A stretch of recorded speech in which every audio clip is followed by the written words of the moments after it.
পোনপ্ৰথমে আপোনাক many happy returns of the day. Thank you বহুত বেছি ধন্যবাদ। আপোনাৰ জন্মদিন আৰু লগতে কিছুদিনৰ আগতে আপোনাৰ ফেচবুকত 2 লাখ কমপ্লিট হৈছিল। তাৰ বাবে আজি এই অনুষ্ঠানটোলৈ আপোনাক নিমন্ত্ৰণ কৰিলোঁ। বহুত বেছি ধন্যবাদ।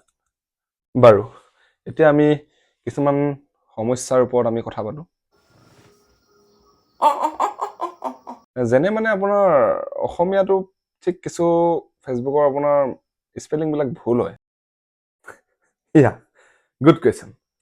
একচুৱেলি মই মানে সৰুৰ পৰা ইংলিছ মিডিয়ামত পঢ়া ন, তো অসমীয়া মানে একদম মানে অলপ কঠিন লাগে। অ' then we speak in English.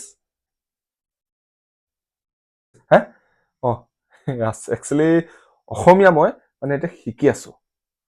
এনেকৈ মানে আপোনালোকৰ দৰে এতিয়া পডকাষ্ট লোৱা মানুহৰ লগত যদি মই অসমীয়া ক'বলৈ সুবিধা পাওঁ, তেতিয়াহ'লে মোৰ অসমীয়াটো আৰু অলপ বেছি মানে ভাল হ'ব। বাৰু তেতিয়াহ'লে কওকচোন, আজি আপোনাৰ বাৰ্থডে গিফ্ট হিচাপে ঘৰৰ পৰা আপুনি কি পালে? দিছেতো, ঘৰৰ পৰা মোক বহুত কিবা কিবি দিছে। 1 মিনিট।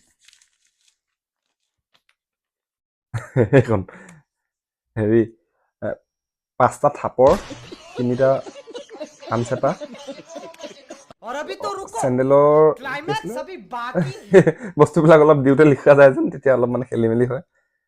চেণ্ডেলৰ কোব 2টা আৰু লগতে ঝাৰু, বেলনাবাৰী এইবিলাকতো বেলেগেই।